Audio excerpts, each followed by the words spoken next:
Sa pag-ibig ay hindi may iwasang may masaktan dahil para itong laro na may panalo't talunan. Subalit ang tunay na pag-ibig ay hindi kailangang makipag-agawan dahil para itong biyaya na dumarating ng hindi inaasahan. Ikaw, kabarangay, nasubukan mo na bang makipag-agawan sa ngalan ng pag-ibig?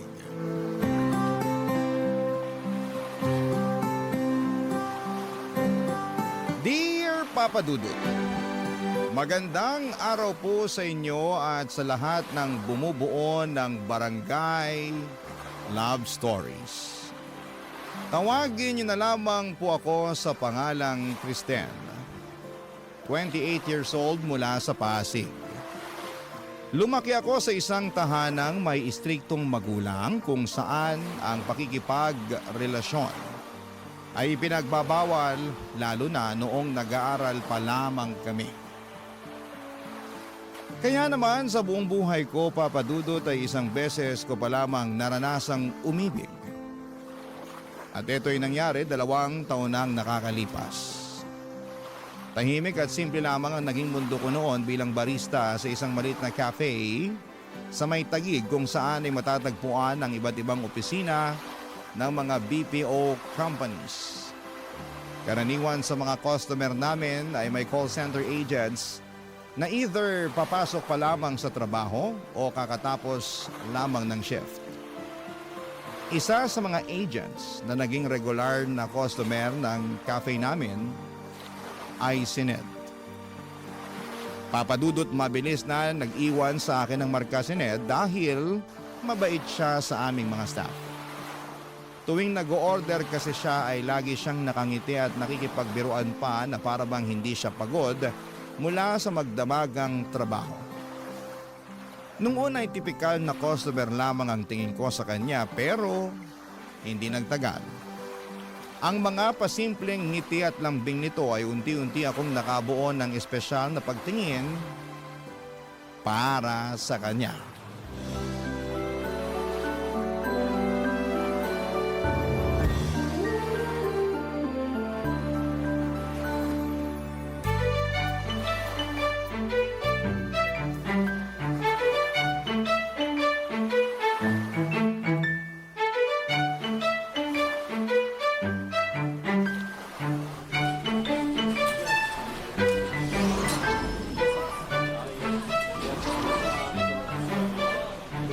Good morning, Sir Ned! Good morning din.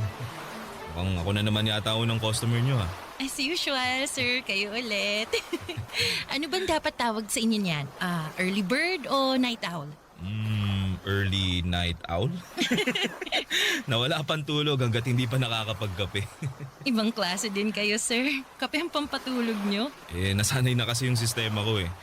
Kapag di ako nakakainom ng kape, nagtatantrum yung katawan ko. Ay, paano nga yung tantrum? Patingin? Hindi na, wag na. Grabe, ganadong-ganado pa rin kayo kahit na magdamag kayo nagtatrabaho. Siyempre, nakita na kita eh. Hello, si sir! Ay, ano po palang order nyo? The usual? Alam mo na yan. Isang large brewed coffee, no sugar, para diretso tulog pag uwi. 1 large brewed coffee for Sir Ned, no sugar. Anything else, sir? Wala na, yun lang. That would be 150 pesos po. Ito. I received 200 pesos. Ito po yung sukle. Salamat. Mukhang sanay na sanay ka na dyan sa ginagawa mo ha. Madali lang naman po to eh. Mukha lang mahirap kapag pinapanood. Pero kapag nasanay na yung katawan mo, kahit nakapikit pa ako, kayang-kaya ko na to. Mukhang biyasa ka na sa ginagawa mo eh. Ilang taon ka na nga bang barista rito? Bago lang. Kakapasok ko lang after ng pandemic. Pero dati na talaga akong barista kaya di na bago sa akin tong trabahong to. I see, I see. Kayo po, gaano na kayo katagal sa call center? Around 3 years na rin, palipat-lipat nga lang ng company. Ay, bakit naman? Iba-iba yung rason eh. Iniwan ko yung first company ko dahil nagiging toxic na yung work environment. Yung pangalawa naman, overwork, tapos delayed pa yung sahod. Kamusta naman itong company nyo ngayon? So far, okay naman sila. Medyo questionable yung ugali ng TL namin pero wala, tolerable naman. Gusto ko nga rin sanang mag-call center kasi sabi nila malaking kinikita dyan. Kaso di ko na tinuloy. Bakit naman? Try mo, pwede kitang i-refer kung gusto mo. Hindi na. Baka mamaya magpanik lang ako kapag may kausap na ako. Hindi pa naman ako magaling mag-English. May mga non-voice agents naman eh. Karaniwan sa chat lang sila, email, social media, mga ganon. Pero sa bagay, kung ako tatanungin mo, mas maganda na tong trabaho mo. Bakit yun naman po nasabi yan? Kasi yung ganda mo, bagay iharap sa mga tao. Di pwedeng nakatago lang yan sa likod ng keyboard. Uy, grabe naman po kayong mambola, sir. Mamaya paniniwalaan ko yan. No joke. Ibang klase yung ganda mo. Very, very classic. Para kang si Gloria Romero nung kabataan mo. Ay sus, kailangan nyo na talaga magkape kasi masyado nang matamis yung mga lumalabas dyan sa bibig nyo. Eto na po, large brewed coffee to go. Alright, salamat. See you again tomorrow? Yes po, bukas ulit.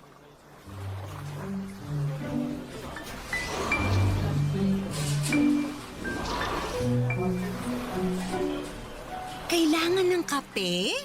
Kasi matamis na yung lumalabas sa bibig. Ate ko, ang corny mo makipaglandian. Uy, Mara, kanina ka pa dyan? Oo, kanina ko pa kayo sinisilip magharutan ng Prince Charming mo. Prince Charming ka dyan. Tapos, kunwari ka pa. Aminin mo na, bet mo yung customer nating yon, no? Ano ulit pangalan? Si Sir Ned? Hindi Wala akong gusto sa kanya. Ikaw talaga, kung ano-anong pinagsasabi mo dyan. Ay nako, Kristen, wag mo nga akong pinaglololo ko dyan. Yung mga ngiting yan, yung mga pa-cute na boses mo tuwing kausap mo si Sir Ned, isa lang ibig sabihin yan. Ano naman? In love ka na sa kanya. Okay naman sa in love? In love agad? Di ba pwedeng attracted lang ng slight? Oh sige, attracted na akong attracted. At least inamin mo, na bet mo siya. To be honest, cute din naman kasi siya. Tsaka, ang gaan niyang kausap. Kaso, mukha siyang high maintenance, no? High maintenance man o hindi, isa lang ang nakikita ko based sa daily interactions nyo. May gusto kayo sa isa't isa. Hoy, ang eme mo naman. Funny pa naman ako. Funny walain. Totoo nga. Alam mo, marami na akong love life na pinagdaanan at alam ko na ang galawan ng mga lalaking yan. Hindi naman sa pagmamayabang, no? Pero marami na akong flavors na natikman, kaya basang-basa ko na yung mga galawan nila. Basta, ayoko mag-assume. Di ba sabi nga nila, never assume unless stated. Aminado po ako, Papa Dudut, na sa unang kita ko pa lamang kay Ned ay nakaramdam na agad ako ng attraction sa kanya na malimit ko lamang maramdaman sa ibang tao. Matangkad si Ned na may makinis na balat at magandang pananamit. Kaya naman kahit puyat ay malinis at maliwalas siyang tignan. Isa pa sa mga nagustuhan ko sa kanya ay very friendly siya at approachable ang aura nito. Malambing din ang boses niya tuwing nakikipag-usap siya sa akin kaya may impact ang mga yon para sa akin. Naging close pa kami ni Ned sa mga sumunod pang mga buwan. Sa mga araw-araw na small talks naming dalawa ay madalas niyang ikwento sa akin ang tungkol sa pamilya niya sa probinsya. Ang mga struggles niya bilang breadwinner, pati na rin kung paano siya nangangarap para sa kinabukasan ng kanyang pamilya. At dahil nga sa closeness na nabuo naming dalawa ay may mga pagkakataon noon na inaaya na rin niya akong lumabas. May mga time nga noon na iniimbitahan niya akong samahan siya sa opening ng restaurant ng kaibigan niya. Inaya din niya akong maglaro ng bowling at manood ng sine kapag nagkakasabay ang day off namin. Nung mga panahong yon, napapaisip na ako kung totoo nga ba ang sinabi sa akin ni Mara na baka nga interesado rin sa akin si Ned. At dahil never ko pang naranasan na umibig nung mga time na yon, ay hirap akong basahin ang sitwasyon naming dalawa. Hindi ko po alam kung friendly lang ba talaga siya o may nais na siyang ipahiwatig sa akin. Ganon pa man, hindi ako masyadong umaasa dahil baka mali lang pala ang iniisip ko. Hanggang sa isang araw ay nasagot din ang mga katanungan sa isipan ko, Papa Dudut.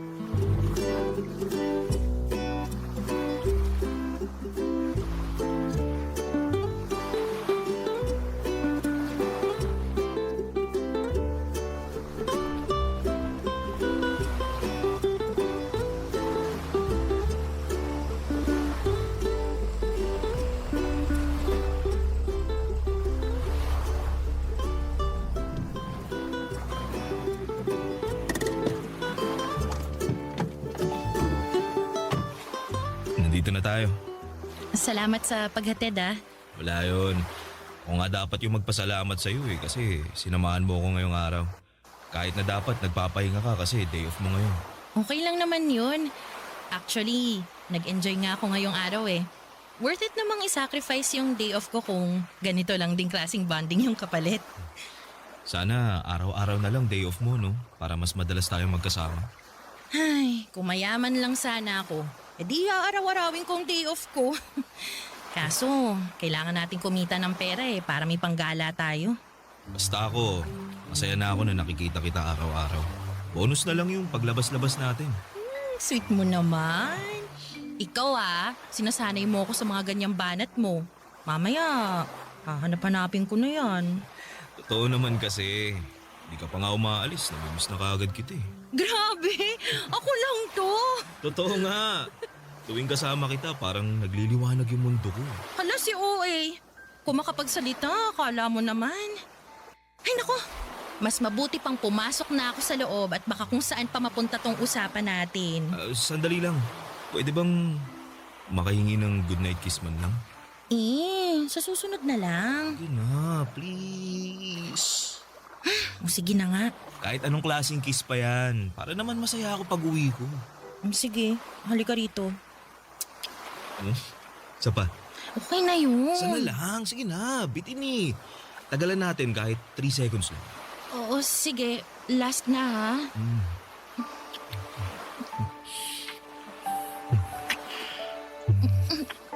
Teka lang, Ned. Oo. Sandali lang. Ha? Bakit? Hindi pa ako ready sa mga ganyang bagay Pasensya ka na Sorry. Nadala lang ako. Alam ko na mas open na ngayon ang mga tao pagdating sa mga ganyang bagay pero iba pa rin kasi ang pananaw ko sa mga ganyan Naiintindihan ko naman. Hindi. Kailangan kong i-explain sa'yo to para malinaw.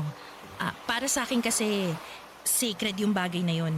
Ibibigay ko lang yung sarili ko para sa lalaking mapapangasawa ko at hindi sa kung kanino lang. So, kailangan kasal muna bago... Ganun na nga. Gusto ko kasi na kapag nangyari yon, hindi na lang siya basta pisikal lang.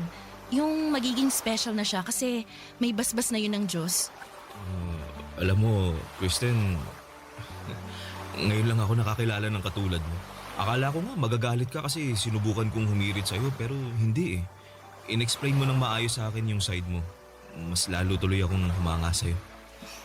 Salamat. Sana maintindihan mo kung bakit ganito ko pinapahalagan yung sarili ko. Ganito ako pinalaki ng mga magulang ko May prinsipyo. Wala kang dapat ipag-alala dahil naiintindihan naman kita. Yun naman ang gusto ko may proper communication tayong dalawa. At least, alam ko na ngayon kung anong gagawin ko. So, kailangan kong sundin yung tradisyonal na panliligaw para mapasagot kita, no? Teka, nililigawan mo ko? Hindi pa ba halata? Hindi. I mean, ramdam ko naman. Pero ayaw lang kitang pangunahan kasi... Oo, tama yung iniisip mo. Gusto kitang ligawan, Kristen. Totoo ba yan? Sa tingin mo ba, kinukulit kita araw-araw sa trabaho tsaka inaaya kitang mamasyal dahil gusto lang kitang maging kaibigan? Hindi, no? Gusto kitang maging girlfriend. Alam ko na wala ka pang experience pagdating sa mga ganitong bagay pero handa akong gabayan ka. Hindi kita mamadaliin. Gusto mo ng old-fashioned? Sige, one step at a time tayo hanggang sa maging komportable ka ng kasama ko. Yun kung papayag ka magpaligaw. Wala naman sigurong masama kung subukan natin, di ba? At least sa ganong paraan, may oras tayo para kilalanin pang isa't isa.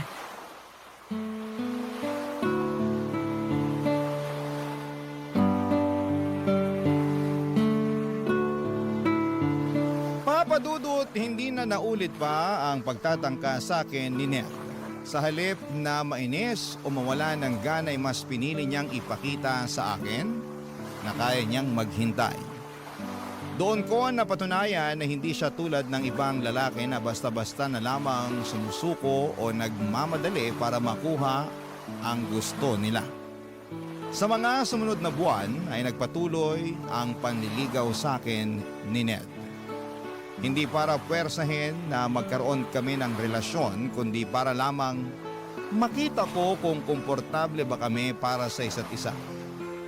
Never ako nakaramdam ng pressure mula sa kanya. Sa halip ay ipinaramdam niya sa akin kung gaano kasaya ang pag-ibig. Kahit na noong mga panahong yon ay hindi ko pa rin naibibigay sa kanya ang inaasahan niyang relasyon. Ginawa niyang lahat para maging komportable ako sa piling niya. Binigyan niya ako ng maraming rason para pagkatiwalaan ko siya. Kilig nga ang mga kaibigan at katrabaho ko noon, Papa Dudut, dahil first time lang nila akong nakita na binuksan ko ang puso ko para sa ibang tao. Matagal ko rin kasing iningatan ang puso kong ito dahil natatakot akong baka paglaruan lamang ito ng maling tao. Pero sa mga sandaling yon, pakiramdam ko ay safe na ako kay Ned, Papa Dudut. Iniisip ko nga noon na baka siya na talaga ang tamang tao na matagal ko nang pinapangarap at matagal ko nang hinihintay, Papa Dudut. Barangay Love Stories. Barangay Love Stories. Sa unang buwan ng pagdadate namin ni Ned ay masasabi kong naging smooth sailing ang lahat. Wala akong ibang naramdaman kundi puro tuwa at kilig lamang tuwing kasama ko siya. Pagkatapos ng trabaho ko at bago magsimula ang shift niya ay sabay kaming nagdi-dinner sa labas. Hindi lamang yon dahil halos oras-oras ay nag-a-update din kami sa isa't isa, Papa Dudut. Sa mga simpleng kumain ka na ba? O ingat ka sa biyahe na message niya sa akin ay sapat na para makumpleto ang buong araw ko. Sa pamamagitan kasi ng mga bagay na yon ay ramdam ko ang efforts niya. Para sa isang tulad ko na no boyfriend since birth, bago lang para sa akin ang mga karanasang yon. Sobra akong natuwa dahil daig ko pa ang bida sa isang rom-com na pelikula. Pero Papa Dudut, pagtungtong namin sa ikatlong buwan ng pagdadate namin, doon ko na po napansin ang ilang pagbabago sa ugali ni Ned. Unti-unting nabawasan ang mga tawag at message niya para sa akin. Kung dati siya ang laging nauunang mag-chat sa akin, ako na karaniwan ang nangungumusta sa kanya. Ang dating mahahabang messages niya ay umaabot na lamang sa 2 hanggang 3 salita. Kapag nagkikita kami, ramdam ko ang tila ba kawalan nito ng interes para sa akin. Hindi ko po alam kung ako lang ba ang nag-iisip noon o talagang may nagbago na sa pagitan naming dalawa. Kaya bago pa man ako mabaliw sa kakaisip ay kinausap ko na siya tungkol sa nararamdaman ko.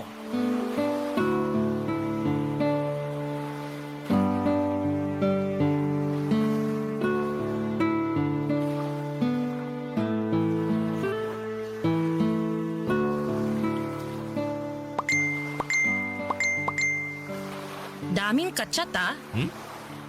Ang sabi ko, ang dami mo namang kausap sa chat. Ah, yung mga kaibigan ko to. Ang kukulit daming tinatanong. Ay naku, O bakit? wala.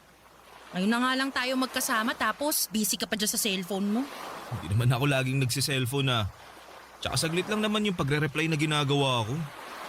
O eto na, bibitawan ko na tong cellphone ko. Ano bang gusto mong gawin? Di ko alam. Ano ba kasing pinunta mo rito sa bahay? Para makasama ka, ano pa ba? Tatambay lang, ganun. Siyempre, para makapag-banding tayo. Asa na yung banding? Sorry na. Na-excite lang ako kasi ngayon lang ulit nabuhay yung GC namin eh. O sige, bumalik ka na sa GC nyo. Baka marami ka nang namimiss dyan sa usapan nyo eh. Hindi, mamaya na to. Mas importante ka kaysa sa mga kaibigan ko. Sinasabi mo lang yan para hindi ako magalit eh. Baka mamaya iniisip mo na dyan, di pa nga tayo magjowa pero pinagbabawalan na kita. Di naman yun yung iniisip ko eh. Gets ko naman yung point mo at tama ka naman. Sa'yo dapat ako nakafocus imbis na sa mga kachat ko. Pasensya na kung nasira ko yung mood mo. Huwag mo nang isipin yun. Ang mahalaga, nasasabi mo yung saloobin mo. Di ba nga ang usapan natin, i-communicate natin yung mga nararamdaman natin. Mabuti yan na nasasabi mo sa akin yung mga ginagawa ko na hindi mo gusto. At least, naaayos agad natin. Pero since nandito na tayo sa topic na to, may gusto lang din akong sabihin sa'yo. Ano yun? Hindi ako perpektong tao, Kristen. Hindi ako katulad ng mga napapanood mo sa pelikula o yung mga bidang lalaki sa mga libro. Hindi ako ganun ha. Alam ko.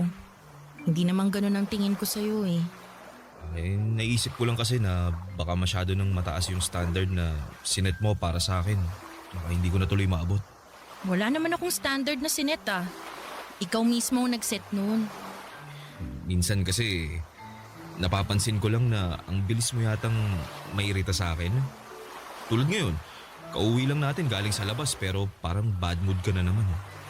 Hindi naman ako bad mood. Hindi ko lang nagustuhan yung magkasama na nga tayo tapos nasa ibang tao pa yung atensyon mo. Saglit lang naman yun eh. Nag-reply lang ako ng mabilis. Alam mo, Kristen, may buhay din ako. May pamilya ako, may kaibigan ako, may trabaho ako. Matik na maahati talaga yung atensyon ko. Sana maintindihan mo yun. Naiintindihan ko naman. Parang hindi naman. Okay, sige. Tapos na tayo dyan sa kaka-cellphone mo. Hindi na yun big deal. May ibang rason pa kasi ako eh, kaya ako nagkakaganito. Ano pa? Nitong nagdaang araw, napapansin ko na parang nagbabago yung pakikitungo mo sa akin eh. Paano nagbago? Hindi kita maintindihan. Nung unang buwan natin, sobrang sweet mo sa akin.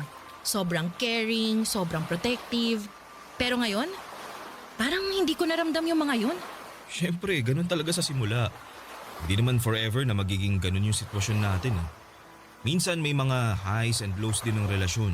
Di lahat ng araw masaya. Pero ang mahalaga, pinipili pa rin natin ang isa't isa. Eh, kailangan ko rin naman paminsan-minsan ng konting validation. Kahit simpleng acknowledgement lang na concerned ka pa rin, na interesado ka pa rin. Kasi, to be honest, nitong mga nagdaang araw, medyo dry ka na mag-reply sa akin eh. Iniisip ko tuloy kung may nagawa ba ako, may nangyari ba, bakit bigla kang nagbago? Hindi, wala. Wala kang ginawa. Walang nangyari. At hindi ako nagbago. Minsan talaga busy ako at may mga pagkakataon na hindi ako nakaka-reply agad. Pakiramdam mo dry yung mga reply ko dahil tao lang din naman ako. Napapagod din ako. Ako rin naman, busy din. Naiintindihan ko yun na may sari-sarili tayong buhay pero never ko namang pinaramdam sa'yo na busy ako o pagod ako eh. Sorry. Siguro gusto ko lang ding magpahinga minsan. Ayoko kasing ituring tong pagsasama natin na parang trabaho na kailangan may update. Kailangan oras-oras magkausap, ganun. Gusto ko yung klase ng relasyon na secured. Yung hindi na kailangan ng validation kasi may tiwala na tayo sa isa't isa. Pasensya ka na. First time ko lang din kasi pumasok sa ganitong relasyon eh. Kaya hindi ko pa alam kung ano ba dapat yung ginagawa. Masyado ba akong nag-overreact? Medyo.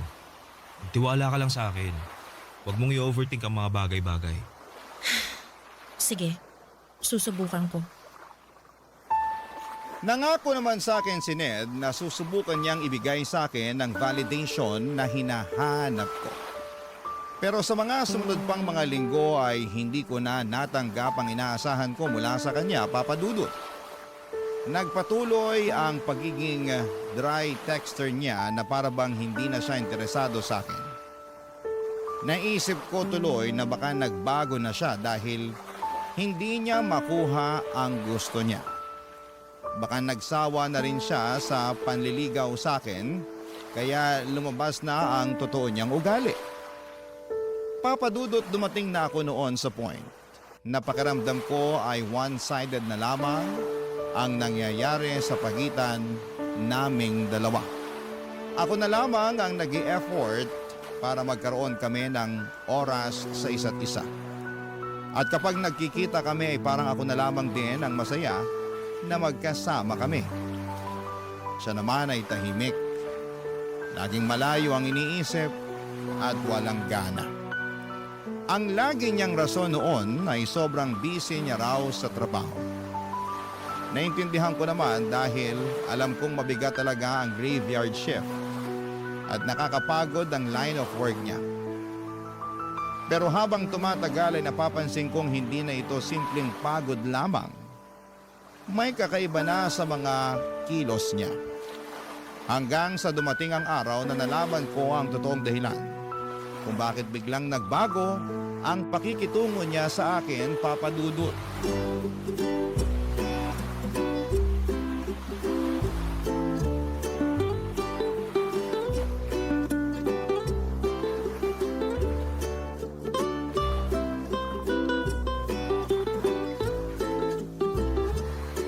Ay, sa wakas, makakapag-break na din. Daming tao ngayon, no? Weekends kasi.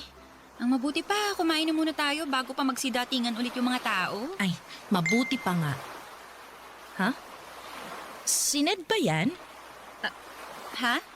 Nakita ko yung notification sa phone mo. Pangalan ni Ned? Teka, magkausap kayo? Hindi. May tinanong lang ako sa kanya tungkol sa work niya. Sa work? Tungkol naman saan?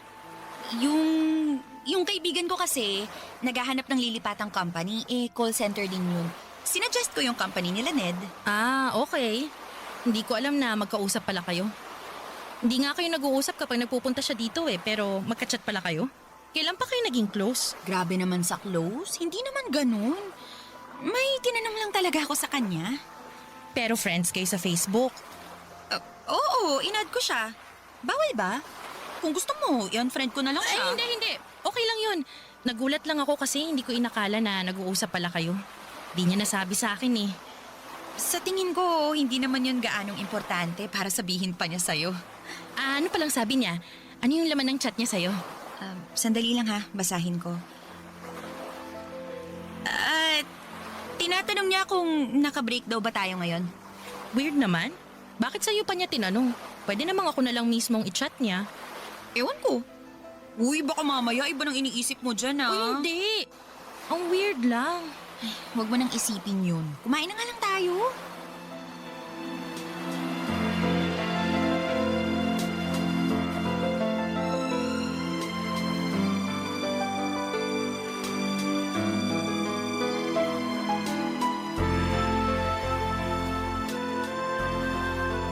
Oh, di mo yata ginagalaw yung pagkain mo. Wala kang gana? Di ko alam. Gutom naman ako pero hindi ko ma-enjoy tong kinakain ko eh. Bakit? May problema ba? Wala naman. May bumabagabag lang sa isip ko ngayon. Ano naman? Hindi naman to big deal eh, pero nababother lang talaga ako. Magkausap pala kayo ni Mara? Mara? Oo. Nag-chat siya sa akin tungkol sa kaibigan niya. Gusto daw niyang lumipat sa company namin. Bakit ka naman nababother dun? Hindi mo kasi nabanggit sa akin na magkausap pala kayong dalawa. Wala namang masama dun eh. Nagtanong lang naman yung tao. Hanggang ngayon ba, nagkaka-chat pa rin kayo? Paminsan-minsan, nangungumusta siya. Bakit daw? Teka, nagsiselos ka ba? Hindi naman sa nagsiselos. Hindi ko lang magets kung bakit biglang naging interesado sa'yo si Mara eh. Hindi rin naman kami ganun ka-close para makapag-close siya sa'yo.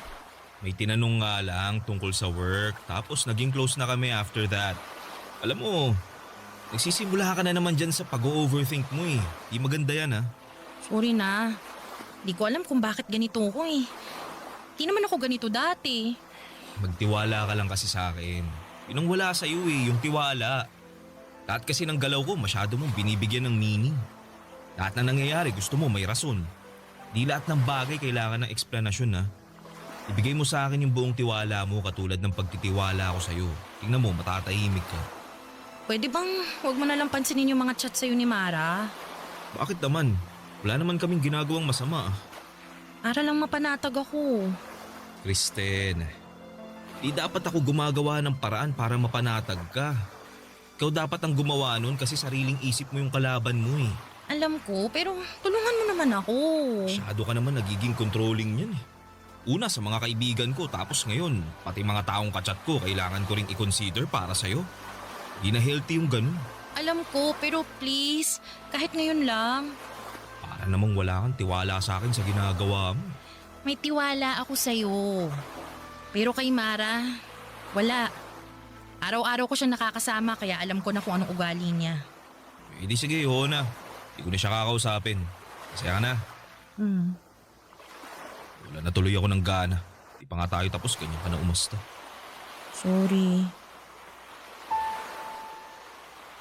Nagsiselos ako ng mga panahong yon, Papa Dudut. Aminado naman ako. Nung una ay sinubukan kong baliwalain ang mga nangyayari dahil tama nga naman na wala akong dapat ikatakot kahit magkausap pa sila sa chat. Basta magtiwala lamang ako kay Ned. Pero habang tumatagal, nagsimula akong kainin ng pagdududa. Sa tuwing late mag-reply si Ned, agad kong naiisip na baka si Mara ang kausap niya. Sa bawat oras na hindi siya available, ang iniisip ko'y baka mas pinipili niyang makipag-chat kay Mara kesa sagutin ako. At kapag nakikita kong nakangiting mag-isa si Mara habang hawak ang kanyang cellphone ay kusang pumapasok sa isipan ko na baka si Ned ang dahilan ng mga ngiting yon. Dahil nga sa mga naisip kong yon, Papa Dudut, ay unti-unti kong iniiwasan si Mara. Hindi ko na siya pinapansin katulad ng dati. Naging malamig na ang pakikitungo ko sa kanya hanggang sa hindi ko na napansin na nagkaroon na pala ng tensyon sa pagitan naming dalawa. Ang dating magaan naming samahan bilang magkatrabaho ay unti-unting napalitan ng awkwardness at pananahimik. Ramdam kong nagtataka na si Mara noon kung bakit ako nagbago. Pero dahil sa selos yon na nararamdaman ko, pinili kong manahimik na lamang kesa linawin ang lahat. At doon ko naramdaman, Papa Dudut, kung gaano kalakas ang epekto ng selos. Unti-unti nitong sinisira hindi lang ang relasyon ko kay Ned, kundi ang samahan namin ni Mara. Barangay Love Stories. Barangay Love Stories. Papa Dudut, hindi ko na alam kung tuloy pa ba ang ginagawang panliligaw sa akin ni Ned ng mga panahong yon o tuluyan na siyang sumuko. Hindi ko na kasi maramdaman ang kagustuhan niyang mapasagot ako ng mga panahong yon. Ramdam ko na unti-unti na siyang lumalayo sa akin. Sa sobrang pagka-desperada ko nga, ay makailang beses ko na siyang sinabihan na willing na akong sagutin siya. Pero lagi niyang sinasabi sa akin na hindi pa raw siya ready. Ang sakit, Papa Dudut. Kasi ako na itong bukas ang puso pero siya na mismo ang umaatras. Never kong naisip na darating ang araw na maghahabol ako para sa isang tao. Sobra-sobra kasing saya ang ipinaramdam sa akin ni Ned sa puntong sa kanya na umikot ang buhay ko. Sa maikling panahon ay mabilis niyang nakuha ang pulso ko. Kaya nung biglang nagbago ang ugali niya ay para bang hinahanap-hanap ko na ang klase ng sayang nararamdaman ko mula sa kanya. Nakakainis dahil lagi kong sinasabi noon na magiging maingat ako pagdating sa pag-ibig, Papa Dudut. Pero kahit gaano pa ako kahanda ay hindi talaga natin hawak ang puso ng ibang tao, Papa Dudut. Dumating ang araw kung kailan ay napatunayan kong totoo nga ang mga hinala ko. At nung araw na yon ay para bang pinagbagsakan ako ng langit at lupa.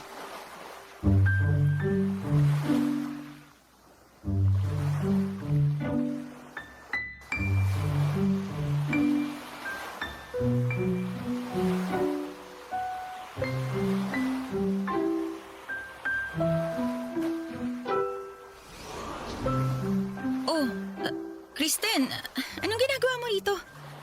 Closed ang cafe ngayon ah. Close? Bakit daw? Ay, may pumutok na electrical wiring kagabi dun sa may kusina. Inaayos pa ngayon. Ang sabi ni boss, bukas na lang daw tayo mag-resume. Bakit naman hindi niya sinabi sa group chat? Ewan ko. Ako nga rin hindi sinabihan eh. Sayang yung pamasahe ko papunta dito. Sana natulog na lang ako. Nasaan yung mga kasama natin? Nauna nang umuwi. Di mo man lang ako minessage para sana hindi na ako pumasok. Ay, sorry, nawala sa isip ko eh. Ano, tara na? Uwi na tayo. Halika na, sabay na tayo lumabas. Mara, sira tayo flash sa CR nyo. Kristen? Anong ginagawa mo rito? Kala ko ba wala kayong pasok? Di ba dapat ako nagtatanong niyan sa'yo? Anong ginagawa mo rito? Off mo ngayon, di ba? Minessage ko siya. Pupunta daw siya sa QC eh. Kako, isabay na niya ako para makatipid. Wow! Nag-uusap pa rin pala kayo hanggang ngayon? Tungkol pala Samantalang dyan. yung message ko sa'yo kanina, hanggang ngayon hindi mo pa nasisin. Di ka man lang makapag-reply tapos makikita kong nandito ka pala kay Mara? Nasa daan na kasi ako kanina nung nag-text siya. Pagbaba ko, nawala na sa isip ko yung message mo. Kaya ayun, di na kita na-replyan. Teka, Kristen. Bakit ba? Anong meron? Issue ba yun? Bawal ba kami mag-usap ni Ned? Bakit ba kasi kayo nag-uusap? Yun ang gusto kong malaman. Anong meron? Ned, hindi mo pa ba nasasabi sa kanya? Hindi pa eh. Wala pa siyang alam.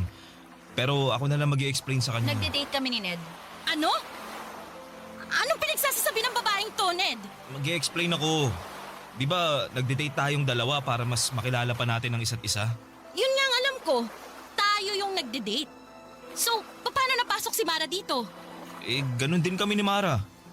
Nagde-date din kami para mas makilala pa namin ang isa't isa. Ano ka mo?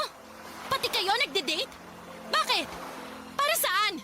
Anong kalakuhan to? Para makita niya kung sino sa atin yung mas bagay sa kanya. Hindi mo ba alam yun? Ganun ang tinatawag na dating, Kristen. Wow! Ano to, hanapan ng jowa? Dalawa kaming sabay for more chances of winning? Akala ko ba kaya mo ako dinedate kasi gusto mo ako maging girlfriend? Oo, pero hindi pa naman ako sure eh. Ay, wow! Kaya nag-entertain ka ng ibang tao. Para ano? Para may option ka? Wala naman sigurong masama doon, di ba? Di pa naman tayo eh. O sige, hindi pa nga tayo. Pero papunta na nga doon, di ba? At ikaw naman, Mara, alam mong dinedate ko si Ned tapos papatol ka? Hindi mo magawang maghanap ng iba kay Ned talaga? Anong gagawin ko kung ako'y nilapitan niya? Eh, di lumayo ka! Kunting delikadesa naman.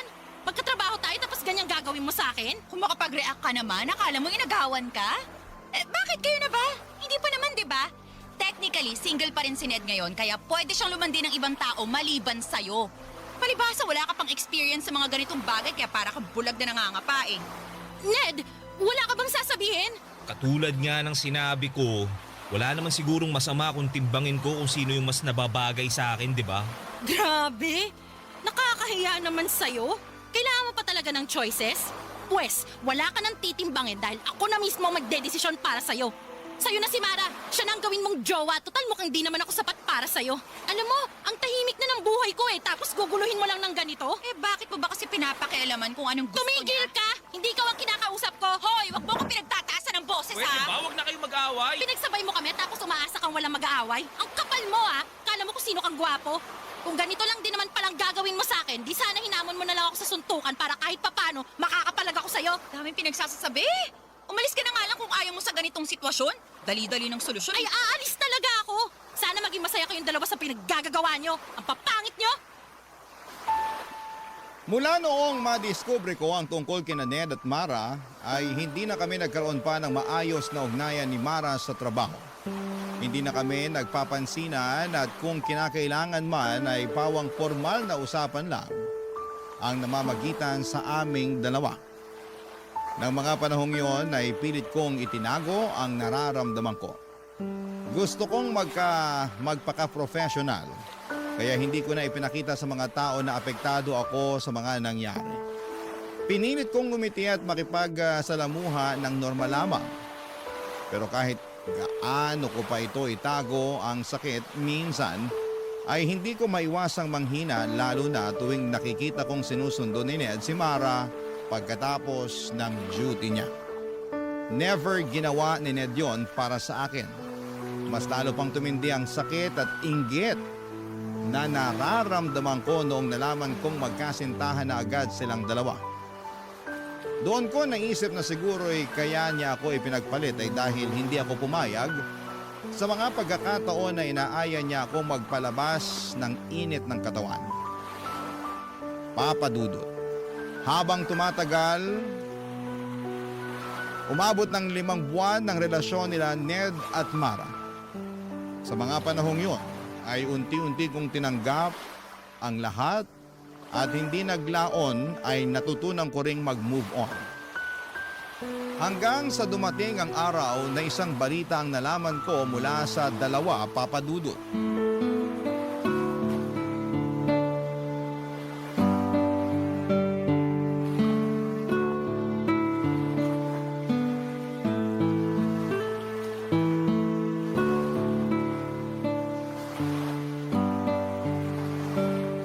Ba naman tong counter? Dumi-dumi. Di marunong maglinis. Grabe naman makapagdabog. Ano ba problema mo? Wala akong problema. Kayo ang may problema sa akin. Ha? Anong pinagsasasabi mo? Akala nyo ba? Hindi ko naririnig yung mga sinasabi nyo sa likuran ko, ha? Alam ko na pinagchichismisan nyo ko. Una sa lahat, hindi ako kasama sa mga nangchichismis sa'yo, no? Pangalawa, wala na akong paki sa nangyayari sa buhay mo. Kaya hindi kita kailangan pagchismisan. Nagmamaang-maangan ka pa. Alam mo na nga yung nangyari. Aaminin ko, may nasagap akong balita. Hiwalay na raw kayo ni Ned? Oo, wala na kami. I'm sure masaya ka na dyan. Hindi ako ganong tao. Sus, kunwari ka pa. Alam mo, Mara, hindi naman ako masamang tao katulad ng iniisip mo eh. Oo, nasaktan ako nung naging kayo ni Ned. Pero matagal na yun. Naka-move on na ako. Actually, wala na nga akong galit na nararamdaman sa'yo eh. So, kung iniisip mo na sobrang saya ko ngayon dahil hiwalay na kayo ni Ned, pues hindi. Ano naman ang mapapala ko sa hiwalayan nyo? Wala naman eh. Karma ko na siguro to. Eh ano ba kasing nangyari? Promise, yung tungkol sa hiwalayan nyo lang talaga yung nabalitaan ko. Gusto mo lang din chumismis eh. Kung ayaw mong i-share, okay lang. Pero mas maganda yung mailabas mo yung sama ng loob mo kaysa nagdadabog ka dyan. Nalaman ko, pamilyadong tao na pala siya. Si Ned? May pamilya? Oo. Nasa probinsya nila. Kaya pala weekly siyang umuwi doon, hindi dahil para sa nanay niya, kundi dahil may asawa at 2 anak na siya. Oh my gosh, hindi nga. Bakit hindi man lang natin naamoy na may asawa na pala siya? Eh, magaling magtago yung loko eh.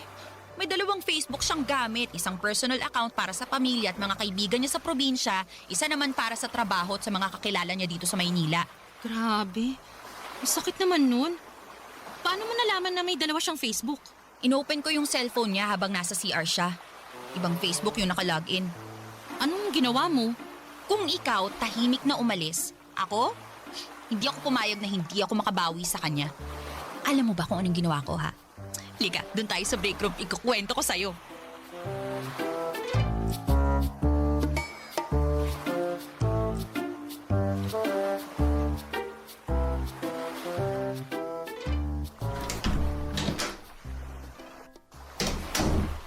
Mara, ikaw na sunod. Tapos na ako maligo. Ano to? Ano yan? Ba't mo hawak cellphone ko? Amin na nga yan. Tinatanong kita, ano to? Ano? Ayusin mo tanong mo para maintindihan kita. May iba ka pa palang Facebook? Ha? Wala. Wala na ako ibang Facebook. Eh ano yung nakita ko dyan sa cellphone mo? Bakit may ibang Ned dyan? Wala to. Dami account ko lang to. Dummy account? Na family picture ang nakalagay sa cover photo? Tapos nung 2019, ang profile picture mo, ikaw at yung asawa mo nung kasal nyo? Kaya magpapaliwanag ako. Ano yung papaliwanag mo? Nakabit mo ako? Kapal din ang pagmumukha mo no? Ang lakas ng loob mong landiin ako tapos all this time kabit lang pala ako? Wala namang masama basta hindi tayo mahuhuli. Anong walang masama? Ginawa mo akong kabit! Walang yaka ang kapal ng mukha mo! Lintik ka! Ang sama mo! Pinagkatiwalaan kita eh! Nasira yung pangalan ko dahil sa'yo tapos ganito ang gagawin mo sa akin? Alam mo ba kung gano'n nakapangit ang tingin sa akin ng mga katrabaho ko, ha? Tapos malalaman ko, pamilyado ka ng tao, gagawin ng pa akong kinita, hayop ka! Aray ko! Hayop ka! Tigilan mo nga ako! Minahon ka! Huwag mo akong sinisigawan na buwisit ka! Huwag kang umastang matapang sa harapan ko ngayon! Akala mo matatakot mo ako sa lakas ng boses mo, ha? Hindi! Pwede naman nating ipagpatuloy tong relasyon na... Hindi ako kabit, tandaan mo yan! Hindi ako papayag na maging kabit ng sino man, naiintindihan mo? Kaya tong relasyon na sinasabi mo, wala na to. At yung pamilyang tinatago mo, bilangin mo na masasayang araw mo dahil sisiguruhin kong makakarating to sa asawa mo. Teka lang naman, Mara. Sisirahin mo pamilya ko dahil lang nasaktan ka? Oh, bakit? Ikaw lang ba may karapatang manakit, ha? balang araw magpapasalamat sa akin ang asawa mo dahil maliligtas siya mula sa cheater na katulad mo. Sandali lang naman, Mara. Pag-usapan natin to. Kung ako sa'yo, asawa mo kausapin mo bago pa niya malaman ang totoo. Diyan ka na nga! Hayop ka!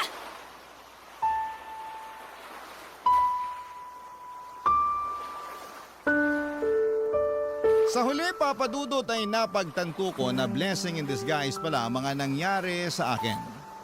Papa Dudut, oo, maaga akong nasaktan pero mas mabuti na rin po yun kesa mas lumalim pa ang sugat sa puso ko. Kung sa akin kasi nangyari ang sinapit ni Mara ay tiyak na hindi ko kakayanin yon. Minsan talaga may paborito ang tadhana. Kinakampihan nito ang mga taong marunong magmahal ng totoo at pinaparusahan ang mga taong mapang-abuso at manluloko. Hindi ko naman ikinatuwa ang nangyari kay Mara pero umasa ako na sana'y nagsilbi na yon bilang aral sa kanya na huwag mang-agaw ng taong hindi naman para sa kanya. Dahil ang karma, mabilis kumilos at palaging nakakahanap ng tamang oras para ito ay gumanti. Sa ngayon, Papa Dudut, ay maayos na ang buhay ko at mas pinili kong mag-focus na lamang muna sa sarili ko, sa pamilya ko, at sa mga pangarap ko. Nagsimula rin akong sumubok ng mga bagong bagay, mga bagay na noon ay hindi ko nagagawang gawin dahil sobrang nakasentro ang atensyon ko para kay Ned. Natutunan ko ring mas pahalagahan ang sarili ko bago ang iba at natutunan kong hindi ko kailangang madaliin ang pag-ibig. Alam ko, Papa Dudut, na darating po ang tamang tao para sa akin. Isang taong handang maghintay at mamahalin ako ng buong buo. Sa ngayon naman po ay kontento na ako sa pagiging masayang mag-isa. Dito na po nagtatapos ang kwento ko at maraming salamat po, Papa Dudut. Ang inyong forever, kapuso at kabarangay, Kristen. Ano ang masasabi mo sa ating Barangay Love Stories today? Aabangan namin yan sa aming comment section. Ang mga kwento ng pag-ibig, kwento ng buhay, at kwento ng pag-asa dito sa Barangay Love Stories.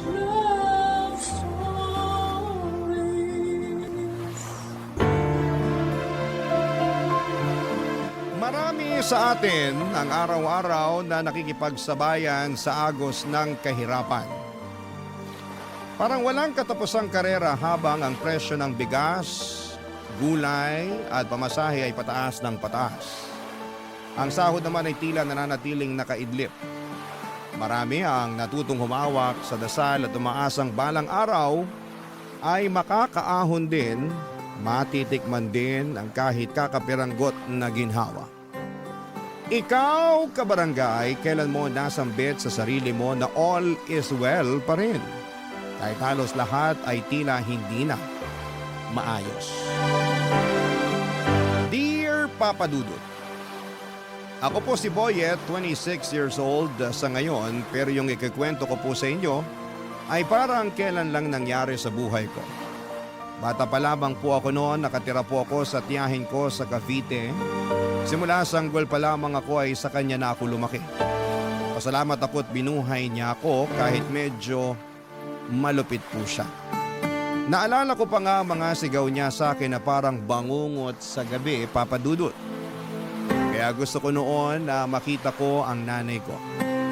Gusto kong kunin niya ako at magising sa bangungot na yon. Pero wala pong nanay na dumating.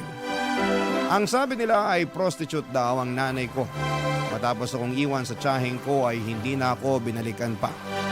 Kaya walang araw na hindi ko tinatanong ang sarili ko kung mahal ba ako ng nanay ko. Kasi wala naman sigurong nanay na iniiwan lang ang anak. Kaya naman tinanggap ko rin ang sinasabi nila na patay na siya para mapanatag ang kalooban ko. Na kaya ako hindi binalikan ng nanay ko dahil wala na siya sa mundo. Walang gabi na hindi ako umiiyak noon, Papa Dudut. Tinatago ko ang pag-iyak ko dahil tinutokso nila ako na mahina daw ako. Nang payatot at iyakin. Bakit ba kapag lalaki hindi pwedeng umiyak? Tao naman tayo. marunong tayong umiyak kung nasasaktan. Dahil sa mga dinanas ko sa tiyahin ko ay nag-ipon ako ng pera galing sa pangangalakal ko. Gusto kong makaipon ng pamasahe. Gusto kong pumunta ng Maynila. Oo nga't gusto kong paniwalaan na patay na ang nanay ko para mapanatag ang loob ko na mahal niya ako at hindi iniwan. Pero may parte pa rin sa puso ko na nagsasabing buhay siya at gusto ko siyang hanapin sa syudad. Lumuwas ako ng Maynila kahit na 10 years old pa lamang ako. Daladala ko ang mga pag-asa na sana'y makita ko ang nanay ko. Nang makarating ako sa Maynila ay sobrang takot ang naramdaman ko. Ang laki-laki, ang lawak at ang lahat ng tao ay parang hindi ko mapagkakatiwalaan. Unang gabi ko ay tumambay lamang ako sa labas ng simbahan. Hindi ko na matandaan kung anong simbahan yon. Pero nagdasal ako na sana'y gabayan niya ako.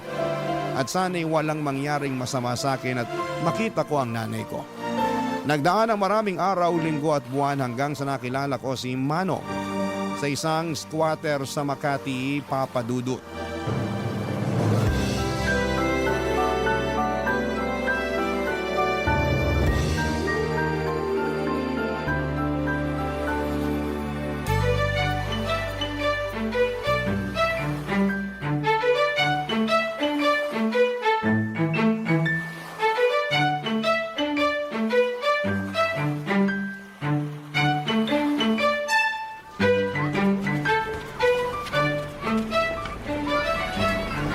Boyet, gising na, umaga na. Manong, Talagang bata ka. Dapat sanayin mo yung sarili mong gumising na maaga. Alam mo namang salat tayo sa pera. Kailangan nating kumayod. Alam mo yung kasabihang early worm early bird catches the worm. O, tinuro yun ng teacher ko dati. nakapag-aral po kayo, Manong? Ba, syempre. Graduate ako ng elementary. Pero di na ako high school. Bakit po? Ako na yung ini-interview mo eh. Medya ka ba? Ano po yung medya? Yung nagre-report. Yung nagbabalita sa TV. Saka sa radyo. Sila yung nagsasabi ng totoo. Oh, di ba? Alam nila yung totoo eh. Oh, kapag sa kanila po ako magtatanong kung kilala nila nanay ko, sasabihin nila sa akin. Eh nako, Boyet. Yan ang hindi ko alam. Malamang hindi rin nila alam. Ang hirap naman kasi nung tanong mo eh. Eh siguro wala na talaga nanay ko. Manalig ka. Huwag mawala ng pag-asa.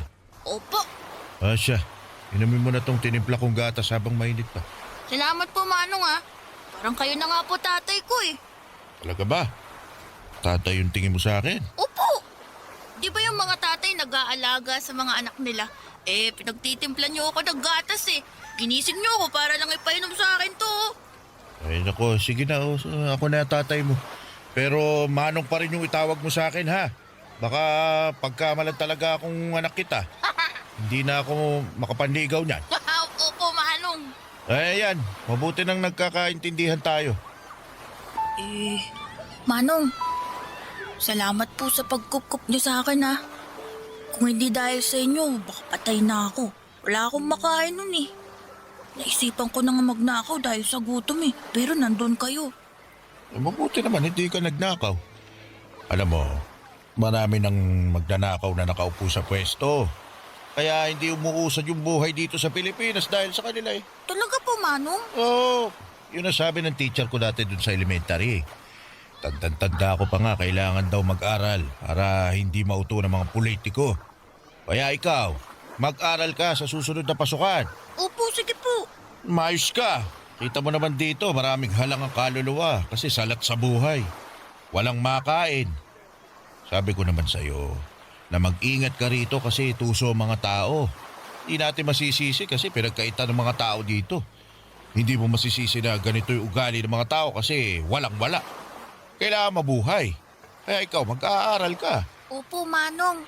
Oh, mayos ka, Boyet ha. Dapat asal tao, di hayop. Ibig sabihin nun, maging mabait lang ako. Wala mo na pa pala eh. Pero, may ba ako? Talaga bang ayaw mo nang bumalik dun sa kamag-anak mo sa Cavite? Ayoko na po, Manong. Eh, baka may ginawa kang masama, kaya ka naglayas. Ayoko talaga sa tao yung sinungaling eh. Manong, hindi po ako nagsisinungaling. Gusto ko po talagang makita ang nanay ko. Hindi ko nga lang po alam kung saan ko siya hahanapin pero andito daw po siya sa Maynila. Napakalaki ng Maynila. Di po, may picture naman po ako ng nanay ko eh. Kung makikita ko siya, sigurado makikilala ko yun. Eh dapat kapag nakita ka niya, maging proud siya sa'yo. Kaya mag-aral ka sa susunod na pasukan, ha? Opo, masusunod po. Papa Dudut, nakatira kami sa pinagtagpi-tagpingyero pero ramdam kong nakahanap ako ng tatay sa piling ni Manong. Kahit walang maayos na bahay, mainit, marumi, pero para sa akin ay may pag-asa dahil kay Manong. Matandang binata si Manong, wala siyang asawa at wala ding anak. Dahil wala nga siyang anak, kaya ko na ang itinuring niya na parang sarili niyang anak. Ang sabi niya, sa lugar na gaya ng squatter ay tuso ang mga tao. Hindi dahil masama sila, kundi dahil lahat ng tao sa paligid ay pinagkaitan. Walang araw at gabi na hindi na ako pinapangaralan. Sabi niya, kahit mahirap, dapat ay matuto pa rin akong maging matinong tao. Pinag-aral niya ako at binilhan ng lapis, papel at gamit sa eskwelahan. Sobrang saya ko talaga, Papa Dudut. Inihatid pa niya ako sa eskwelahan at sinisigurong okay lang ang unang pagpasok ko. Naramdaman ko na kahit na hindi kami magkadugo ay mahal niya ako. Ngunit tulad ng karamihan sa mga bata ay naging pasaway din po ako. Hindi na ako natutuwa sa lapis at papel dahil sa mahirap palang mag-aral. At marami akong nakakaaway na kaklase ko at maging sa ibang section at grade. Hindi naging safe sa akin ang eskwelahan dahil isa pala siyang malaking arena na samot-saring mga bata na iba-iba ang ugali. May matalino, may hindi binayayaan ng talino, may mabuti at masama na sa tingin ko ay hindi naturuan ng tama ng magulang o sadyang spoiled lamang at gustong manghamak ng ibang bata. Hindi ako naging masaya tuwing pumapasok ako, Papa Dudut. Kaya hindi ko sinabi kay Manong na hindi na ako pumapasok. Mas pinili kong magkalakal muli. Mas pinili kong gumala para maghanap ng pera. Kung magkaroon man ako ng kaaway ay hindi ko na kailangan pang magpaliwanag sa teacher. Ang importante sa akin ay makahanap ako ng pera. Hanggang sa isang araw, hindi na naitago ang ginagawa ko. Pinatawag pala si Mano ng teacher ko na hindi ko alam. At sa gabing pag-uwi niya ay nakita kong galit na galit si Manong sa akin, Papa Dudut.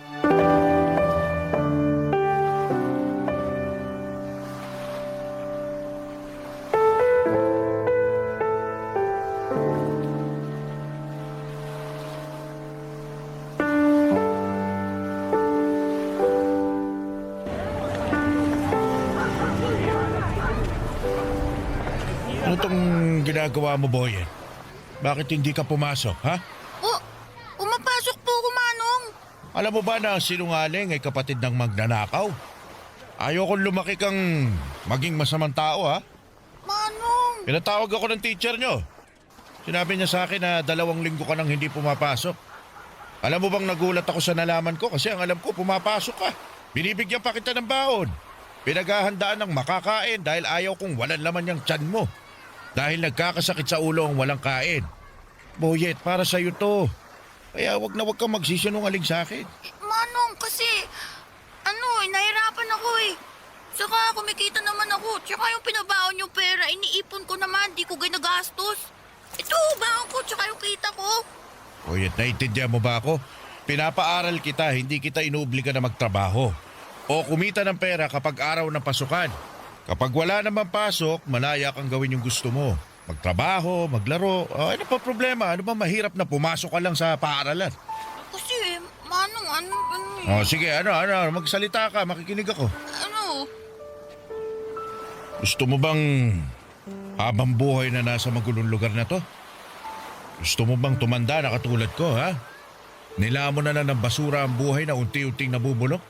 Manong, sorry na po.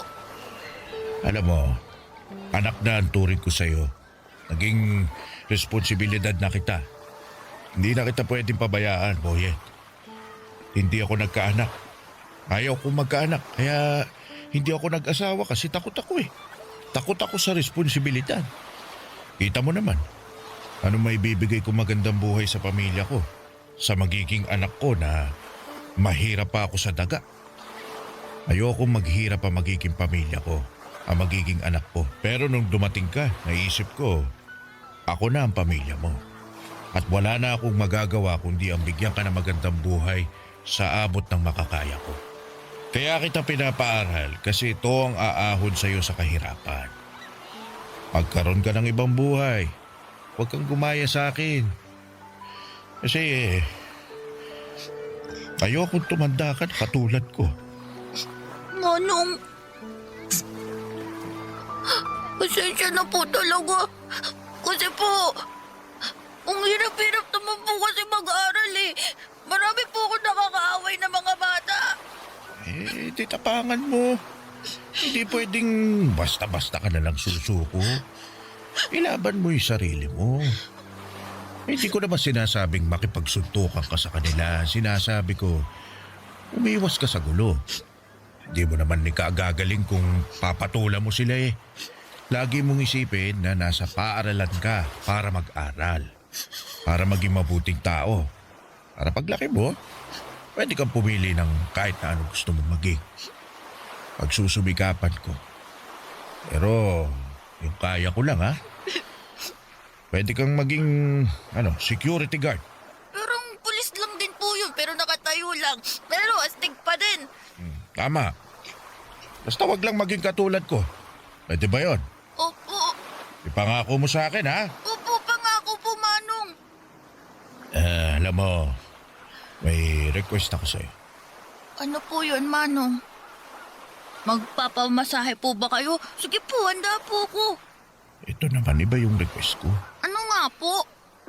Pwede bang tawagin mo akong tatay? Po? Ayaw mo ba? Naku, gusto ko po. Gusto ko. Tatay. Simula ngayon, ako na ang tatay mo. Opo, tatay. Gusto ko umakyat sa stage kasama mo kapag graduation mo na, ha? Ano po yung graduation? Kapag tapos ka na ng elementarya. Tapos ka na rin ng high school. Tsaka kapag magka-college ka na. Ang dami po palang graduation, no? Ang dami ko po palang pag-aaralan. Ba't ganyan yung mukha mo? Ang sasabi mo lang kanina, pinangako mo mag-aaral ka mabuti. Wala na, pasubo lang po ko eh. Basta nandito lang ako. Naalalayan kita. Salamat po. Nang gabing yon ay hindi ako makatulog, Papa Dudut. Sobrang mahal ako ni tatay. Pinili niya akong kupkupin at pinili niyang ituwid ang buhay ko. Pinili niya akong mahalin at gusto niyang alisin ako sa kahirapan. Kaya naisip kong hindi ko dapat sayangin ang pagkakataon na ibinigay sa akin ni tatay. Doon ko ipinangako sa sarili ko na magbabago ako dahil gusto kong maging proud siya sa akin. Gusto kong mapatunayan sa kanya at sa sarili ko na kaya kong lumaban. Kahit mahirap, kahit galing sa basura, ay may mararating din sa buhay. Noon ay hindi pa talaga malinaw na ang mga ginagawa ng mga bata sa akin ay isang klase ng pambubuli. Pero sabi ni tatay ay iiwasan ko na lamang ang mga yon at dapat mag-focus ako sa pag-aaral. Kaya naman sinunod ko yon, Papa Dudut. Pero hindi ko pa rin maiwasan na may mga masamang bata na inaaway ako. Minsan umuwi ako may sugat pero hindi ako sumuko. Araw-araw ay sinasabi ko sa sarili ko na baka bukas ay hindi na nila ako aawayin. Bawat pagpasok ko sa school ay parati akong nagdarasal na sana'y walang mambubuli sa akin at sana'y hindi ako pagagalitan ng teacher dahil hindi ko na naman naintindihan ang mga itinuro niya. Gusto kong maging mabuting estudyante. Gusto kong makatapos para sa pangarap ni tatay na makaakyat sa stage kasama ko. At syempre, naging pangarap ko na rin talagang makagraduate, Papa Dudut. Barangay Love Stories. Barangay Love Stories. Papa Dudut, araw-araw kong pinapatatag ang sarili ko. Ang nasa isip ko na lamang ay huwag biguin ang sarili ko at ang tatay na matupad ang pangarap naming dalawa. Kahit na walang araw na hindi talaga ako nilalapitan ng mga bully ay tuloy lamang ako sa pagsusumika para makuha ang diploma sa elementarya. Paunti-unti lang ang goal at doon ako nakafocus. Tinapangan ko talaga sa bawat pagsikat ng araw at sabi ko na sa gabi, wala na naman ang mga bully at kasama ko naman si tatay. Pero ayun na nga, sa school ay sobrang hinahamak talaga ako. Kesyo nakatira ako sa basura, sa squatter, nangangalakal at ang baon ko ay galing daw sa basura. Kahit ano pang sabihin nila, iniisip ko na lamang na may pera naman sa basura at may pupuntahan itong pagsusumikap ko sa pag-aaral. Ngunit isang araw, ibang bully naman ang dumating. Nagkasakit si tatay, ibang klase palang bully ang sakit. Kailangan mo ring tapangan at buksain para magpatuloy sa buhay. Ilang linggo na siyang nangihina at kahit sinasabi niyang pumasok ako sa paralan ay mas pinili kong alagaan siya. Hindi pwedeng basta-basta ko na lamang pabayaan siya dahil alam kong hindi madali ang buhay kapag may dinaramdam, Papa Dudut.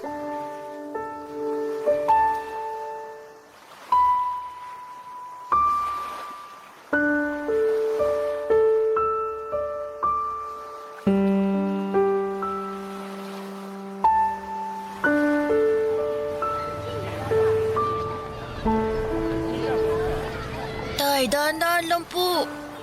Maupo na po kayo. Tay, kailangan niyo pong kumain para lumakas kayo. Di ba ito yung ginagawa niyo sa akin tuwing may lagnat ako? Alam mo, kaya ko naman yung sarili ko. Talaga si tatay oh. Ayaw talagang inaalagaan siya. Sige na, mag-ayos ka na. Aming araw na hindi ka pumapasok. Hindi po, tay. Dito muna ako sa bahay. Ay nako, huwag na matigas ang ulo. Paano ka gagraduate niyan kung parati kang absent? Baka ibagsak ka ng teacher mo. Tay naman eh. Anong tay naman? Oh, sige na, pumasok ka na. Kakainin ko na itong pagkain. Eh, paano kung darating yung sinasabing demolition? Paalisin tayo rito. Sino kasama nyo? Kung nandito ako, masasamahan ko kayo. Hindi nila tayo mapapaalis. Naganda na yung mga kapitbahay natin ng mga ipambabato sa mga yun. Eh, nakita ko ron sa kabilang kanto. Grabe ginawa nila. Wala na hong nagawa yung mga nakatira dun. Paano kung saktan kayo rito? May sakit pa ho kayo oh. Eh, kung nandito ka, kaya mo ba ako ipagtanggol sa mga malalaking tao? Oh, kita mo, hindi ka makasagot. Basta dito lang ho ako. May mga inihandaan naman akong pambato sa kanila eh. Ito ang dahilan kung bakit gusto ko makapagtapos ka ng pag-aaral. Para hindi ka matatakot na paalisin sa bahay mo.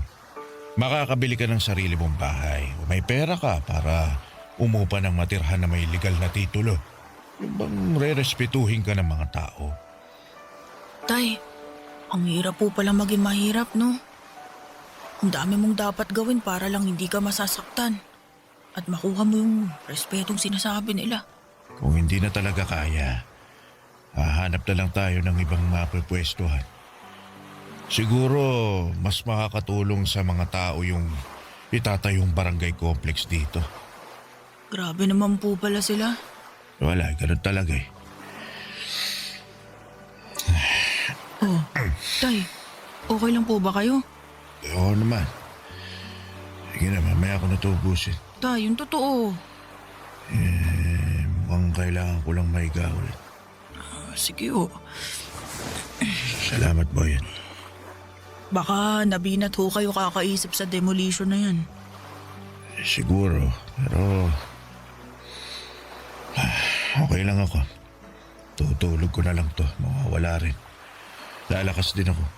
Sana po eh, bumalik na sa dating lakas ang katawan nyo, Tay. Galing ako, anak. Mukhang ito na ho yung demolition. Titingnan ko sa bintana. Tay, ito na nga ho yung demolition. Tay! Uy, Tay, gising! Tay, kailangan na nating lumabas. Tay! Tay, wag na ho kayong matulog. Kailangan na nating lumabas ng bahay. Tay, bakit parang hindi ka na humihinga? Tay! Tay naman, gumising ka na! Promise, papasok na ako. Hindi na matigas ulo ko. Gising na, Tay! Gising, Tay! Tulong nga! Ang tatay ko! Tulong! Tulungan niyo ako! Tay, hindi ka pwede mawala. Akyat pa tayo sa stage sa graduation ko. Tay! Tay, wag mo ko iwan! Tay! Tay! Tay! Papa Dudut, sobrang sakit balikan ng araw na yon. Lahat nagkakagulo dahil sa demolition habang binawian ng buhay si Manong, ang tatay ko. Kaya naman sobrang galit na galit ako sa mga taong nag-demolish sa squatter. Para kaming mga ipis na pinupuksa na lamang at pinapalabas sa aming mga lungga na parang basura sa lipunan na walang karapatang mabuhay ng may dangal. Tandang-tanda ko na kahit na hindi man natuloy yung sabi nilang end of the world noong 2012, para sa akin ay parang natapos at gumuho talaga ang mundo. Hindi ko alam kung kaya ko bang mabuhay na wala si tatay. Bakit ganon sila sa mahihirap? Pinapalis nila sa lupang yon para tayuan nila ng barangay hall, health center at basketball court. Bakit hindi kami tulungan na bigyan ng marangal na buhay? Nagsumikap kami araw-araw at hindi po kami batugan. Sana yung gobyerno ay nakita ang hinaing ng mga taong gusto lamang ng may masilungan at matawag na tahanan. Kasi ang mga taong ito ay hindi pinapangarap na maging squatter lang habang buhay. Pero sadyang may lapang tadhana at pagkakataon para sa kanila. Mahirap ang buhay. Mahirap makaahon sa kahirapan. Kahit sobrang sakit sa loob ko kasi hindi ko matutupad yung pangarap namin ni tatay, huminto ako sa pag-aaral kasi kailangan kong unahin ang kalam ng sikmura ko kesa sa pag-aaral. Pasalamat na lang ako dahil sa paghihikayat ni tatay na mag-aral ako ay natuto naman akong magbasa at magsulat. Pero syempre hindi ganon kalawak ang pag-intindi ko sa mga bagay-bagay. Basic lang at marunong din akong magbilang kaya alam kong humawak ng pera. At dumating ang isang bagay na masasabi kong mas malaki ang kikitain ko kesa sa pangangalakal. Ibang kalakal na ang ginagawa ko kahit 15 years old ako noon. Pinasok ko ang pagbebenta ng katawan. Nagbigay ako ng aliw sa mga parokyano. Wala akong pinipili. Tama. Nagaya ko sa nanay ko. Ang kaibahan lang ay hindi ako nabubuntis kasi lalaki ako. Sa bago kong trabaho ay nakagawa ako ng sarili kong maliit na bahay sa isang squatter din. At sa bawat oras, hindi ko makakalimutan si tatay. Parating pabalik-balik sa utak ko ang sinabi niya sa akin na kailangang maiba ang buhay ko. Hindi pwedeng mabubulok ako sa squatter. Kalaunan ay nakapagtrabaho ako sa bar at doon ko nakilala si Nelia na naging girlfriend ko. Pareho kaming hamak na isang mamitang nagbibigay sa amin ng customer.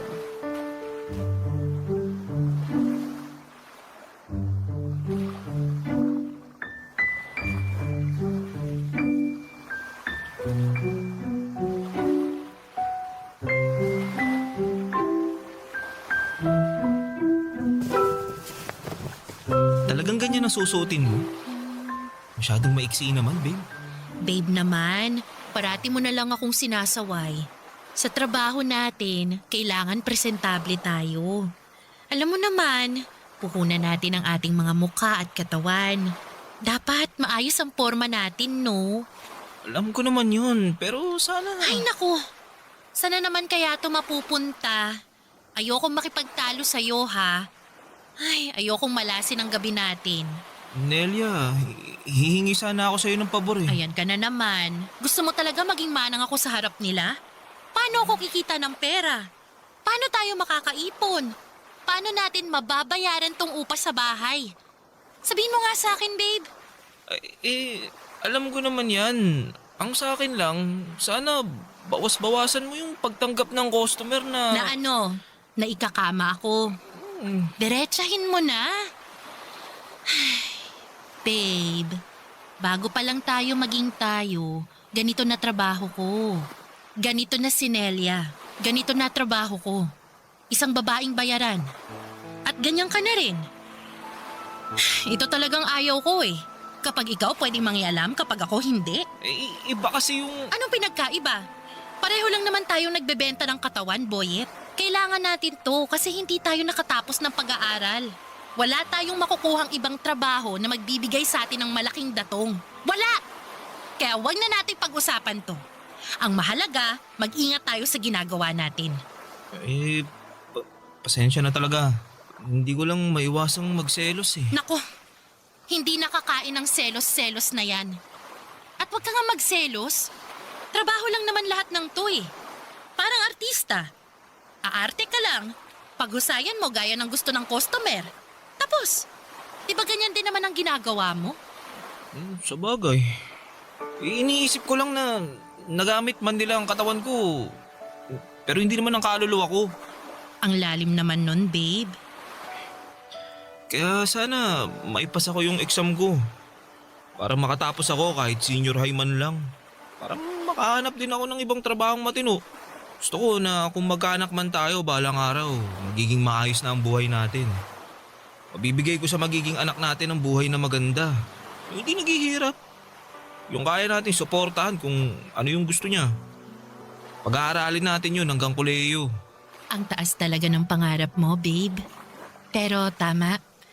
Ayaw ko rin maranasan ng magiging anak natin ang hirap sa buhay. Naghihirap na nga tayo. Ipapamana pa ba natin sa kanilang ganitong buhay?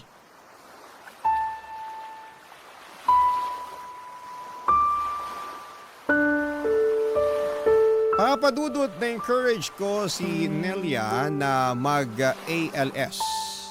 Sinubukan niya talaga, papadudot. Maraming beses na parang gusto na niyang sumuko pero parati ko pa rin siyang sinasabihan na para ito sa aming dalawa. Para pwede naming sabihin na may pinag-aralan kami. Pero dumating ang 2020, nagka-pandemic. Naging isang dagok ito para sa amin at maging sa mga kababayan natin. Naging mahirap ang buhay at nawalan kami ng customer kasi nga ay nasa bahay lahat ng tao. Ang daming restrictions. Pati ang ipon namin ay naubos dahil wala talagang trabaho. Naisipan ko na lamang kung talaga bang may Panginoon kasi puro pahirap na lamang ang naranasan ko. Nagsusumikap naman ako sa buhay pero parang ang hirap pa rin. Paano kaya kami magso-survive? Paano ang isang tulad naming dukha ang kakayaning mabuhay sa gitna ng pandemya na walang trabaho? Ang hirap talaga, papadudot. Nakakadurog ng puso ang sitwasyon, nakakapanghina ng loob na para bang inalisan na naman kami ng pagkakataong mabuhay. Ang hirap po maging mahirap at ang masakit ay maraming tao ang tingin sa amin ay palamunin. Nakapina lamang para sa ayuda at pasanin ng lipunan. Sa totoo lang po, papadudot. Gusto kong hingin na sana'y magkapalit kami ng buhay para malaman niyang nagtatrabaho kami para mabuhay. Pero sadyang mailapang kapalaran sa kagaya naming salat sa buhay. Barangay Love Stories. Barangay Love Stories. Hindi naging maganda ang pagsasama naming dalawa dahil sa sitwasyon, papadudot. Ang hirap ng walang pera, walang customer, and mahirap ang buhay sa panahon ng pandemic. At dahil nga sa mga restrictions ay nawalan kami ng hanap buhay. Siguro hindi lang kami, marami sa ating kababayan. Sana nga ay yun na ang huling pandemic sa mundo. At dahil nga sa hirap ay parati kaming nag-aaway at mainit ang ulo. Totoong nakaka-high blood ang walang pera. Pero nang malift ang mga restrictions ay unti-unting bumalik ang lahat. Nagkaroon na ulit kami ng trabaho at magkahiwalay kami ng bar. Nagkikita na lamang kami tuwing umuuwi ng bahay at ang importante ay magkasama pa rin kami. At gaya nga ng dati ay balik kami sa dating gawi, ang pagbebenta ng panandaliang aliw. Ang kumita ng pera, ang magtrabaho na kahit para sa iba'y mabaho pa sa basurang ginagawa namin. Para sa akin ay wala akong pakialam dahil wala naman akong inaapakang tao. Wala akong hinahamak. Gusto ko lang kumita ng pera pero isang umaga'y nagulat ako nang umuwi si Nelia sa bahay, Papa Dudut.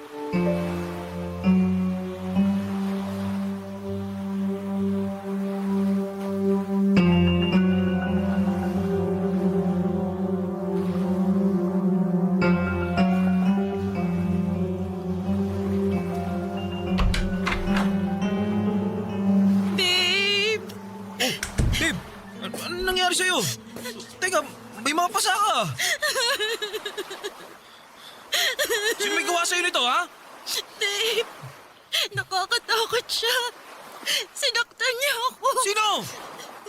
Ba't ganito ginawa niya sa'yo, ha? Yung customer ko. Matapos niya akong pabuyin, balak niyang hindi ako bayaran. Kaya umalma ako. Pero sinampal niya ako ng malakas. Tumilapon ako sa kama. Tinadyakan niya ako. Pinagsusuntok. Ang sakit. Ang sakit-sakit, babe. Hayop siya. Kilala mo ba yon? Hindi. Hindi ko kilala.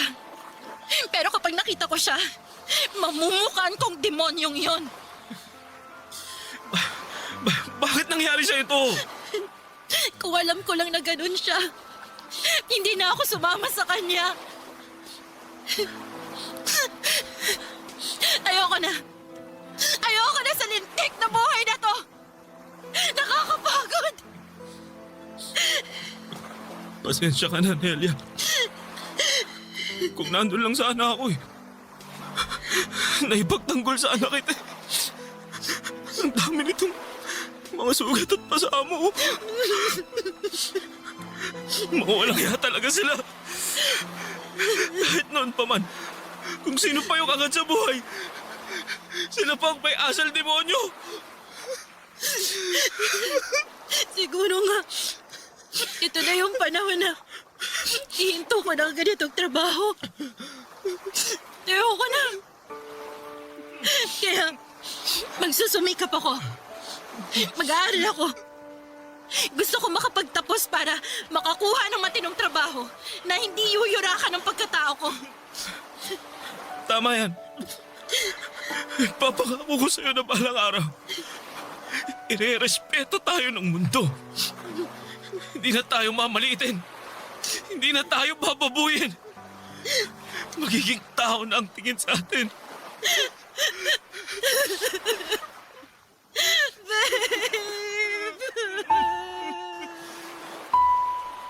Ilang linggo ring nagpagaling si Nelia sa mga natamo niyang sugat at pasa, Papa Dudut. Sobrang nakakagulat na may tao talagang gagawa ng ganon. Pasalamat na lang ako at hindi niya tinuluyan. Nakakasama pa rin ng loob. Bagamat masaya pa rin ako dahil nakakasama ko pa rin ang babaeng mahal ko. Pareho kami nag-aral sa ALS hanggang sa graduate ako ng senior high school. Kaya hindi pa rin ako makaalis sa trabahong pagbibigay aliw, Papa Dudut. Kailangan ko pa rin ng pera para sa training ko bilang security guard. Sabi ko sa sarili ko na malapit na talaga at makakawala na rin ako sa kadena ng kahirapan. Pero nagkaroon ng problema. Nilagnat ako at ilang araw nang hindi ito gumagaling. Nagsilabasan na rin ang mga rashes sa aking katawan at ang lalapan ng ubo ko. Dahil sa halos hindi ako makapagtrabaho na ay napilitan akong pumunta sa health center. At natuklasan ko ang isang nakakagulat na katotohanan na ayaw kong marinig. Nang mga oras na yon ay parang nag-flashback lahat ng hirap na pinagdaanan ko. Ang iniwan ako ng aking ina, ang pangungutya ng tiyahing ko kaya ako lumayas sa Cavite, ang pagiging palaboy sa lungsod, ang pagkupkup sa akin ni Tatay Manong, ang kanyang mga pangaral at pangarap na makapagtapos ako at maging security guard. Ang oras nang mawala siya sa buhay ko. Ang araw na akala ko'y mawawala na sa akin si Nelia dahil sa nangyaring pananakit sa kanya. Nasabi ko na lamang sa sarili ko na sa dinami-rami ng tao sa mundo ay bakit ako pa? Bakit sa akin pa nangyari ito?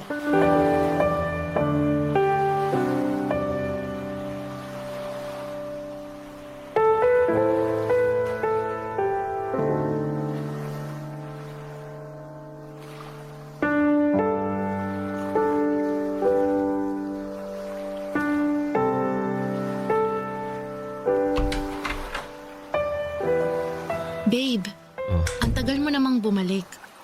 Akala ko kung napano ka na. Halika, kumain ka. Babe, bakit parang tulala ka? Anong sabi ng doktor? Na-check ka ba? Nakapunta ka ba sa center? Naku, sana pumayag kang samahan kita. Pwede ko namang isarado muna tong tindahan eh. Boyet? Bakit? Akala ko, malapit ko na matupad ang pangarap ko eh. Akala ko magiging security guard na ako. Magiging maayos ang buhay ko. Teka, ano bang nangyari? Doon ako galing sa center. Sumailalim ako sa mga test. Anong resulta? Ano bang test ang ginawa nila sa'yo? Alam mo, gusto ko sanang ilihim pero karapatan mong malaman ng totoo kasi pagkarelasyon tayo. At baka... Ano bang nangyayari? Pinapakaba mo naman ako eh. Magsalita ka, Boyet.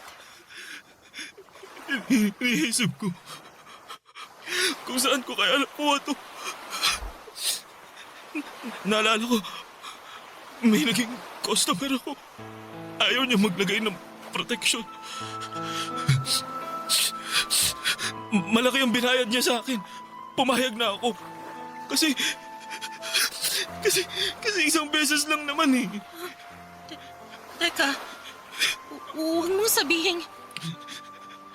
sabihin nagpositibo ka. Patawarin mo ako, Nelia. Bakit mo ginawa yan? Akala ko kasi, Roy. Ibig sabihin, hindi.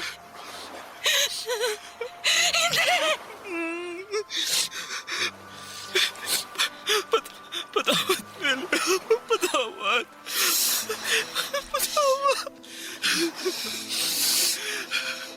Ibig sabihin, nahawaan mo na ako? Boyet naman! Bakit ka pumayag makipagsiping na walang proteksyon? Ang tagal-tagal na natin sa trabaho to! Nagawa mo pa rin maging baba! Tukso ako ng pera. Pera! Natukso ka sa pera! Pero ano naging kapalit, ha? Buhay natin!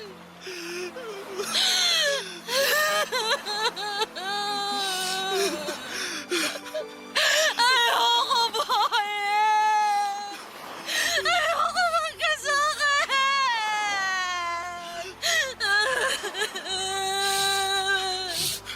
Ayoko magka-AIDS! Ayoko! Nelia, patawarin mo ako. Nindig ka!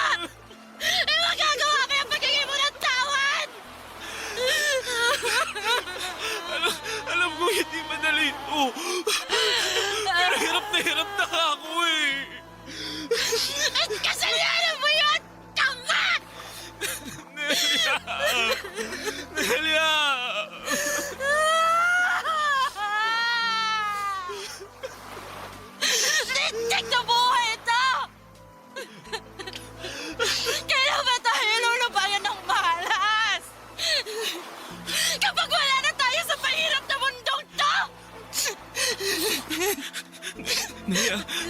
Nelia, hindi tayo mamamatay.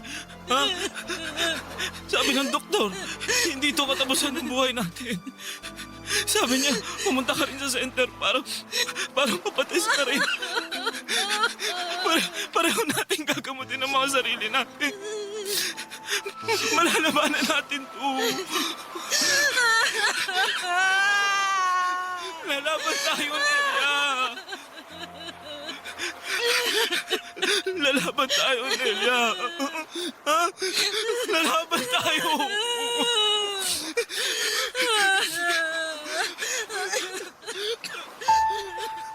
Parang teleserye ang naging buhay ko, Papa Dudut. Masalimuot, pero kahit ganito ang nangyari ay nagpapasalamat pa rin ako dahil may pag-asa pa rin. All is well pa rin ang buhay kahit minsan pakiramdam namin ay binigo kami ng kapalaran. Kahit na hindi kami gaanong guminhawa ay nagpapasalamat pa rin ako sa Panginoon dahil buhay kaming dalawa. Siguro ay baka hindi na kami magkakaanak kahit sabi ng doktor ay may chance naman basta under gamutan at alaga ng mga doktor. Pero tinanggap na rin namin ni Nelia kung hanggang dito na lamang kami. Masaya pa rin ako dahil kasama ko si Nelia at nagagawa naming mamuhay ng normal araw-araw. Ang mahalaga ay hindi namin nakakalimutang inumin ang gamot. Naging SG din po ako, Papa Dudut, at si Nelia naman ay nakapagtapos ng senior high school pero hindi na siya nagtatrabaho. Focus siya sa aming sari-sari store. Kahit maliit lang ang kinikita ay maayos naman ang naging takbo nito. Ang importante sa ngayon, Papa Dudut, ay buhay na buhay kami at may mga NGO na handang tumulong sa katulad namin. Sana sa mga nakikinig sa programa ninyo ay gusto kong ipaabot sa lahat na sana'y huwag kayong mandiri sa mga taong may HIV dahil hindi naman nakakahawa ang HIV kung walang sexual contact at blood-to-blood contact. Hindi nakakahawa ang HIV kapag nakikipagkamay, paggamit sa isang baso, pag-upo sa tabi ng isang may HIV, paglangoy sa swimming pool, sa ubo at sipon. Sana'y maging malawak ang kaisipan natin at sana'y napulutan ng aral ang naging buhay ko ng ating mga kabarangay. Ang inyong kapuso at kabarangay forever, Boyet. Anong say mo sa Barangay Love Stories na ito? Pagkwentuhan natin sa comment section yan.